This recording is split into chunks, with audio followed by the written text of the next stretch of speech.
Well, topping the news this hour, it's been 2 years, 3 months, and 17 days since the Deepwater Horizon rig started spewing oil into the Gulf of Mexico. And still, the story keeps seeping into the news. This week, the news was twofold. First, that Hurricane Isaac had uncovered oil that was previously covered up by the spill. That this has left tar balls washing up on the shores of Alabama and Louisiana. It's just another sign that there's still work to be done in the region and that the Gulf is still years away from returning to normal. Also new this week, the U.S. Justice Department is ramping up its rhetoric against BP for using what it calls, quote, gross negligence and willful misconduct. In the 39-page finding, the DOJ gives the harshest tongue lashing against the British oil giant to date, saying that the company has a culture of corporate recklessness. But wait a minute, I thought things were back to normal in the Gulf. I mean, that's what the commercials are showing, after all. If you missed it earlier this year, come on down. If you've already been here, come on back to Mississippi, Florida, Louisiana, Alabama. The Gulf's America's getaway spot, no matter where you go. so come on down and help make 2012 an even better year for tourism on the Gulf. Brought to you by BP and all of us who call the Gulf home. Now, let's just say that BP isn't voluntarily getting involved in the Gulf Coast tourism industry. And the reparations certainly don't end with a few promotional videos or with a slap on the wrist. The trial is set for January of 2013 in New Orleans. As a result of the gross negligence, a result of a gross negligence ruling could nearly quadruple the civil damages owed by BP under the Clean Water Act to $21 billion. 80% of that money would go directly to the Gulf Coast as part of the Restore Act. But one thing in particular to pay attention to is the timing of the DOJ rhetoric. They were very critical, then they backed off a bit, and now the new report is out. Could it have something to do with the election season? Greg Palast is an investigative journalist and author of the book Billionaires and Ballot Bandits that is coming out on September 18th, and he joins me now to talk everything BP. Hey there, Greg. So lots to talk about here. Let's start off by talking about the timing of this 39-page report and the DOJ's ramped up rhetoric. I mean, residents in Florida in particular will be benefiting, and that is, it's a state that's very influential in the elections. So is this a political ploy or is it long overdue?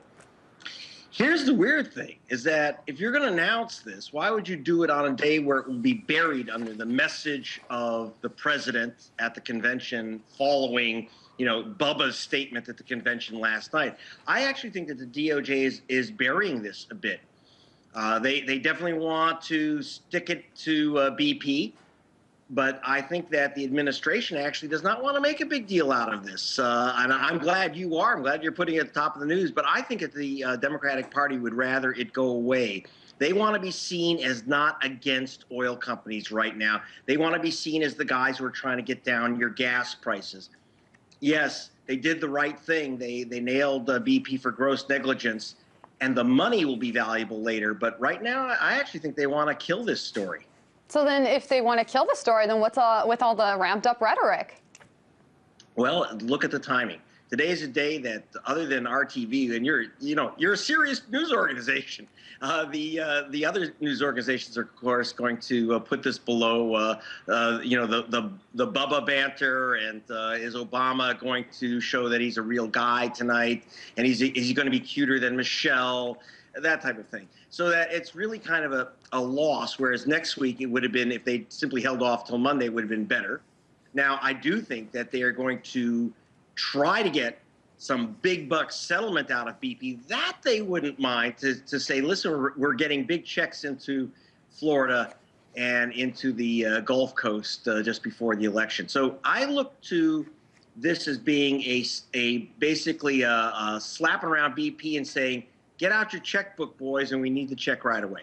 Yeah, and we kind of saw that when they talked to Tony Hayward and kind of got him slapped around a little bit. He was, he was very remorseful, so he would make it appear. But yeah, let's talk about this money. As you well know, the last major oil spill was the Exxon Valdez spill in 1989. I mean, 11 million gallons of oil were leaked into the spill in Alaska's Prince William Sound, and it's contaminated about 1,300 miles of coastline. So that spill resulted in about $7 billion total as a result of for what the company had to pay.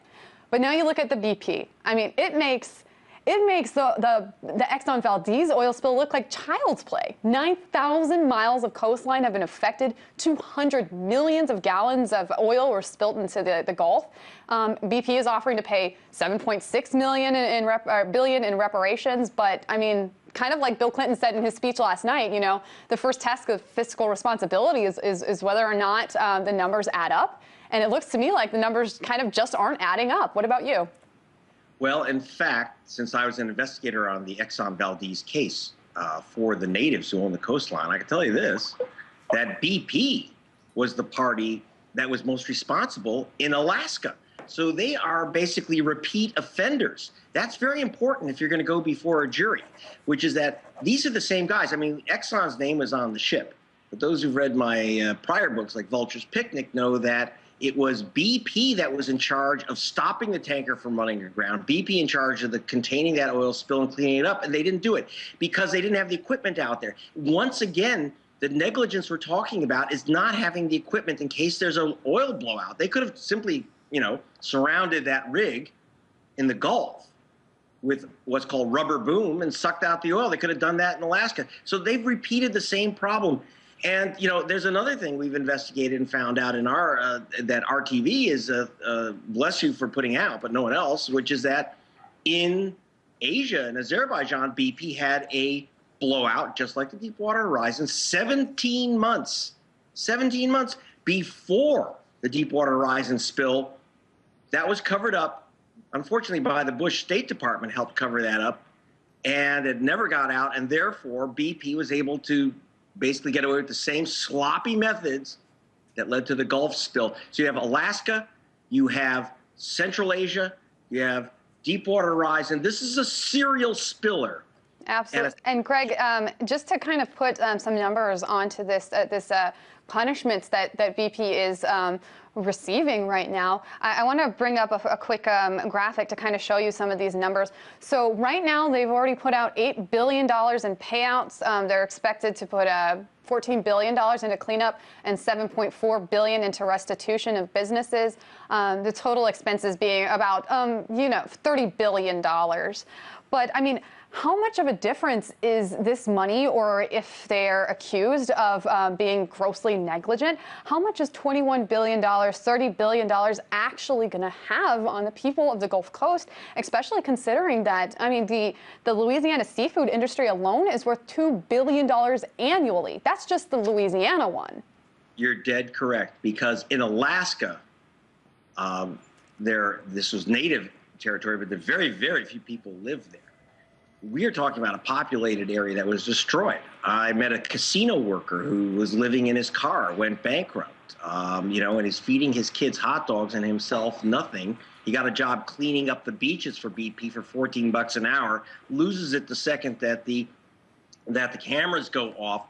This is pretty paltry for a $1 trillion a year company. And I should also note, very quietly in the deal Obama cut for BP, is that 100% of the money that BP pays out must come from their profits in the Gulf. In other words, if BP doesn't make a profit, they don't pay. That's right in the deal that Obama cut. So that, yeah, the president did his I'm a tough guy speech and got some money from them, about $20 billion first pop. And they're going to end up spending $30 to $40 billion, but it's all going to come out of their Gulf leases, because the obvious thing to do was to say, you've made a mess, you lose your lease. You dump oil in your apartment, you'd lose your lease. Why don't they lose their oil leases? Those would be a better deal if the state of Louisiana and the United States government took back those BP leases and said, you're a slob, you're out of here, you lost it, it's ours again now. These are public lands. It's public oil. They simply have the lease right to pull it up. So BP is really saying, oh, spank me, I'm so sorry. But they're getting away with murder, and they're putting the money in their pocket. All right, Greg Palast, investigative journalist and author of the book Billionaires and Ballot Bandits, is coming out on September 18th. I appreciate your analysis. I'm sure we'll have more of it in the coming days. Thanks for covering.